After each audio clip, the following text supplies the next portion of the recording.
Welcome to my channel ASC commerce career. आज हम लोग क्लास 11th का अकाउंट्स का बेसिक चीज़ें पढ़ेंगे। बहुत सारे बच्चों को बहुत सारा प्रॉब्लम होता है।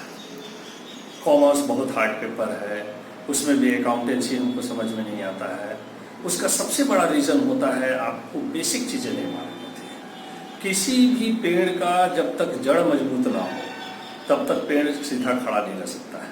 आप देखते हैं आम और इमली के पेड़ को सहारे की जरूरत नहीं होती है, लेकिन वही कद्दू के पेड़ को कहीं बांस बल्ले लगा कर उसको सहारा देना पड़ता है। तो यही प्रॉब्लम होता है बच्चों को, आपको बेसिक चीज़ें नहीं मालूम होती है।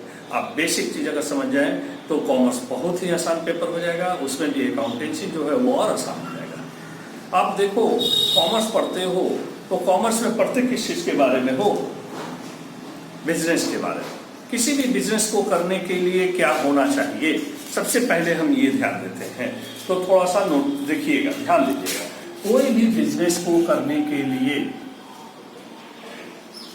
सबसे पहले ट्रांजैक्शन होना, मिनिमम 2% होने चाहिए। मिनिमम 2%। मिनिमम 2% का मतलब एक डेटर्स और एक क्रेडिटर्स। एक देने वाला होगा तो एक लेने वाला होगा, तभी बिजनेस होगा। दूसरा, उनके बीच में ट्रांजैक्शन होना चाहिए। ट्रांजैक्शन का मतलब लेन देन। अगर आप किसी दुकान में जाते हो और ये से पूछते हो कि कितने का है ये बुक्स, तो और दुकान वाला बताता है 500, आप लेते नहीं हो, तो ये ट्रांजैक्शन नहीं हुआ। ट्रांजैक्शन कंप्लीट होना चाहिए। और तीसरा जो है आपका मोटिव हमेशा प्रॉफिट मोटिव होना चाहिए। प्रॉफिट का मतलब यहाँ लाभ ही सिर्फ नहीं होता है, ये मोटिव वर्ड के साथ जुड़ गया प्रॉफिट, यानी आपका हमेशा सोच जो है पॉजिटिव होना चाहिए।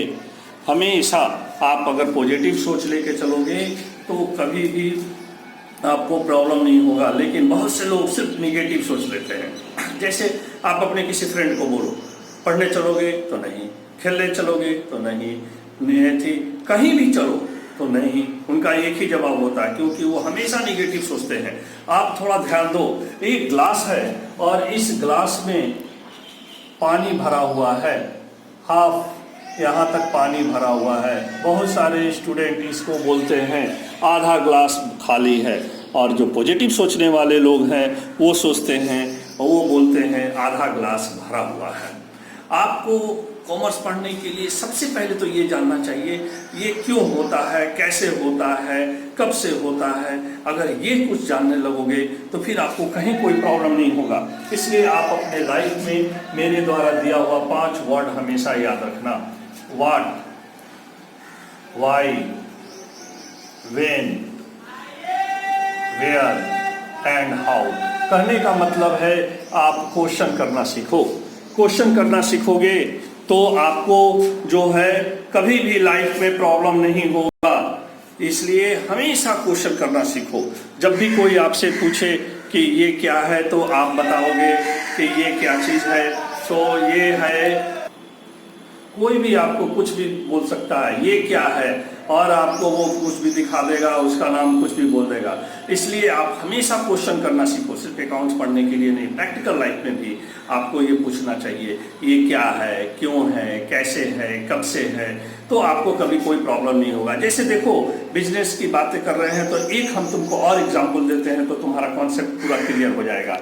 जैसे आपकी दुकान पर ए, बी और सी 3 कस्टमर आते हैं।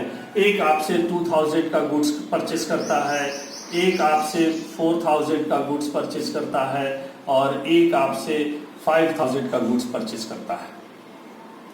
अब आप जो है अगर इसको कहीं नहीं लिखोगे तो क्या प्रॉब्लम्स आएंगे वो देखो। अगर मान लो सी आपकी दुकान पर आ जाता है और सारे लोग क्रेडिट ट्रांजैक्शन करते हैं, उधार खरीदते हैं। आपकी मजबूरी है बिजनेस में, आप उधार भी बेचते हो। सबसे बेस्ट ट्रांजैक्शन माना जाता है कैश ट्रांजैक्शन, लेकिन उधार भी बेचना आपकी मजबूरी होती है। आप दे दोगे तो कोई दूसरा दुकान वाला दे देगा। अब आप देखो इसका क्या परिणाम होते हैं। अब आपके पास मिस्टर सी आया और वो पूछेगा कि बताओ मेरा कितना पैसा है, तो आप उसको गलती से बोल दोगे 4000। तो आपको क्या होगा, 1000 का लॉस हो जाएगा। इसी तरह से जब बी आएगा और गलती से आप उसको बोल देते हो 2000, क्योंकि आपको इतना याद है ए बी सी 2000 4000 5000, लेकिन ये भूल गए कि कौन किसका पैसा है, और एक वीक के बाद 10 दिन के बाद लोग आते हैं, तो ये प्रॉब्लम आएगा। अब देखो, अब बच गए मिस्टर ए, और पैसा कौन सा बच गया, 5000। अब मिस्टर ए जब आएंगे तो आपसे पूछेंगे कि मेरा कितना पैसा है, तो आप उससे 5000 रुपया मांगोगे, तो वो गुस्सा करेगा कि हमको सामान इसने दिया 2000 का और हमसे 5000 मांगता है। देखो इससे क्या होता है, आपको बी और सी से पैसा कम मिला, लॉस हुआ, मॉनेटरी लॉस हुआ, और ए से अब आपकी दुकान पर नहीं आएगा कि ये बेईमान दुकान वाला है, 2000 का सामान देता है, 5000 मांगता है, तो इससे कस्टमर का भी लॉस हुआ। तो इसके लिए ज़रूरत पड़ती है लिखने के लिए, और जो हम लोग लिखने का जो सिस्टम था, जो इसको पहले जो चला आ रहा है बहुत पुराना सिस्टम, उस सिस्टम को हम लोग कहते हैं single entry system. Single entry system, जिसकी एक ही एंट्री होती है, जो पहले मुनीम जी का बही खाता हुआ करता था ना, वो होता है सिंगल एंट्री सिस्टम। मतलब हम जो भी रिसीव करेंगे, जैसे receive from Ram, paid to Shyam, सबको उसी पेज पर लिखेंगे। और मुनीम जी का जो बही खाता होता था, रेड कलर का जो होता है, जिसका पेज जो होता है येलो कलर का होता है और पैड की तरफ खुलता है, वो कॉपी की तरह लेफ्ट से राइट नहीं, नीचे से ऊपर की ओर खुलता है, पैड की तरह वो खुलता है। तो आपको ये ध्यान रखना होगा हमेशा इस चीज़ का कि आखिर इसकी ज़रूरत क्यों पड़ती है। तब देखो, तब इसमें क्या होता था कि आप कुछ समय के बाद जाओगे और कहोगे मुनीम जी मेरा हिसाब किताब करो, फिर से वो एक एक पेज देखना शुरू करेंगे, कहीं गलती से एक पेज की जगह 2 पेज पलट गया, तो आपने पैसा दिया तो आपको लॉस, और वो दिए तो उनको लॉस। इसलिए हुआ कि कुछ ऐसा सिस्टम लाया जाए। और सिंगल एंट्री सिस्टम कब से चल रहा है ये कोई नहीं बताता, कहीं नहीं लिखा हुआ है, लेकिन ये बहुत पुराना चल रहा है, ट्रेडिशनल चला रहा है। अब हुआ कि कोई ऐसा इजी सिस्टम लाया जाए जिससे हमको अकाउंट्स को मेंटेन करने में भी प्रॉब्लम नहीं हो, कस्टमर का भी लॉस नहीं हो, मॉनेटरी लॉस भी नहीं हो। तो क्या हुआ कि उस फिर डबल एंट्री सिस्टम शुरू हुआ। डबल एंट्री सिस्टम, जिसका 2 लेखा किया गया, डेबिट को अलग और क्रेडिट को अलग लिखा जाने लगा। डेबिट को अलग और क्रेडिट को अलग। डेबिट को हम लोग जो है शॉर्ट में डीआर लिखते हैं और क्रेडिट को शॉर्ट में सीआर लिखते हैं। डेबिट को लेफ्ट साइड लिखते हैं, क्रेडिट को राइट साइड लिखते हैं। इसकी शुरुआत किसने की, कब की, तो 1494 में इसकी शुरुआत हुई। फिर से ध्यान दीजिएगा, 1494 में, और इसकी शुरुआत करने वाले जो थे उनका नाम था लूका पेशियोली। लूका पेशियोली साहब जो थे वो बेसिकली इटली के रहने वाले थे, और वो मैथमेटिक्स के टीचर थे। वो चर्च में एक पादरी थे। उन्होंने अपनी बुक्स में लास्ट में कुछ पेज अकाउंट्स के बारे में लिखा, और उसमें उन्होंने डबल एंट्री सिस्टम की शुरुआत की थी। डेबिट को अलग और क्रेडिट को अलग, जो पाएंगे उसको अलग, जो देंगे उसको अलग। अब आपको जो है इसमें ये क्वेश्चन होने लगा कि डेबिट किसको करें और क्रेडिट किसको करें। तो इसको जानने के लिए ये जरूरी है कि आप सबसे पहले ये जानो कि अकाउंट्स, आज हम लोग पढ़ेंगे अकाउंट्स कितने तरह के होते हैं। अकाउंट्स को शॉर्ट में A/C लिखा जाता है, पढ़ा जाता है अकाउंट्स, लेकिन इसको हम लोग लिखते हैं A/C। AC नहीं पढ़िएगा, AC का मतलब एयर कंडीशन हो जाता है, इसलिए अकाउंट्स। और अकाउंट्स जो होते हैं जनरली 2 टाइप्स के होते हैं। फर्स्ट पर्सनल अकाउंट, और second impersonal account. Impersonal account के 2 पार्ट होते हैं, रियल अकाउंट और नॉमिनल अकाउंट।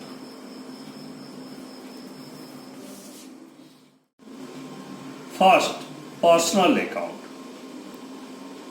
पर्सनल अकाउंट को डिफाइन हम लोग करेंगे। पर्सनल अकाउंट होता क्या है, related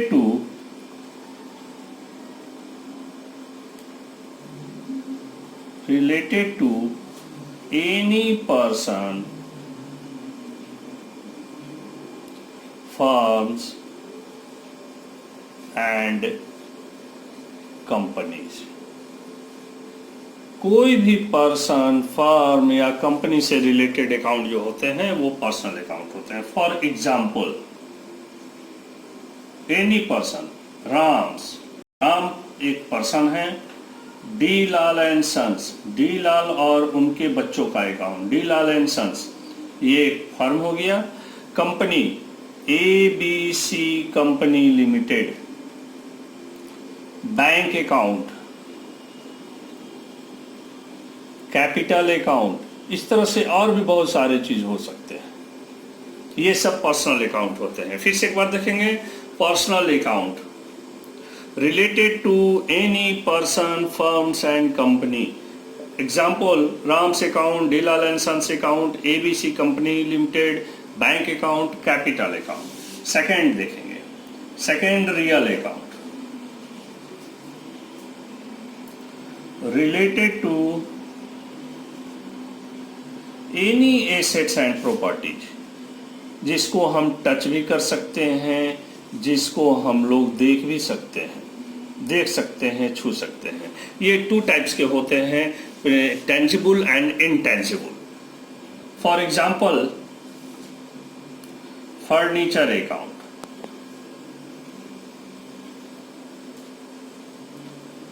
land account, building account,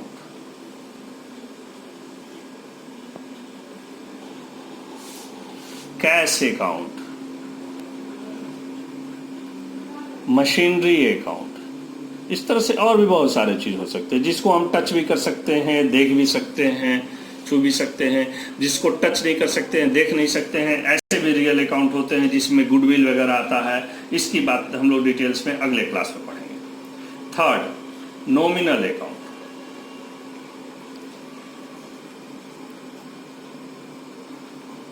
Related to any expenses, losses,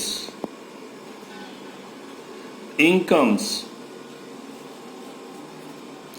and gains. कोई भी एक्सपेंस, लॉस, इनकम या गेन से रिलेटेड जो होंगे वो नॉमिनल अकाउंट होंगे. फॉर एग्जाम्पल, रेंट, सैलरी,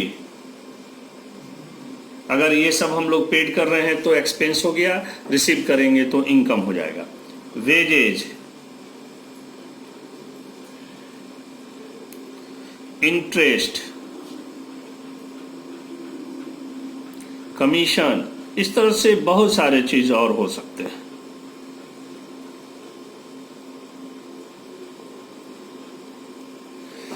फिर से हम लोग देख लें. Personal account, real account and nominal account. Personal account related to any person, firms and company. Real account related to any assets and properties. Nominal account related to any expenses, losses and incomes and gains. अब इसमें हम लोग किसको debit करेंगे, किसको credit करेंगे, इसके rules क्या होते हैं. तो पर्सनल अकाउंट में होता है debit the receiver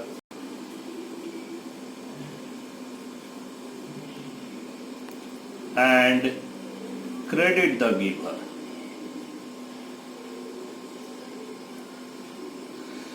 real account में रूल्स हो जाता है debit what comes in and credit what goes out. तीसरा, nominal account, debit all expenses and losses and credit all incomes and gains. फिर से एक बार ध्यान देंगे. Debit the receiver and credit the giver. Personal account. Real account, debit what comes in and credit what goes out. nominal account, debit all expenses and losses and credit all incomes and gains. आज हम लोग debit और credits के rules देखें, किसको debit करेंगे और किसको क्रेडिट करेंगे। आप लोग जो हैं, अगर अच्छा लगा होगा आप लोगों को तो ये वीडियो को ज़रूर लाइक कीजिएगा। ASC कॉमर्स कैरियर आपको हर प्रॉब्लम को सॉल्व करने की कोशिश करेगी। किसी को भी कोई भी डाउट हो तो आप हमको मैसेज भेज सकते हैं। Thank you. आप अपने खुद देखिए और दूसरों को भी दिखाइए, लाइक कीजिए, सब्सक्राइब कीजिए। थैंक्स।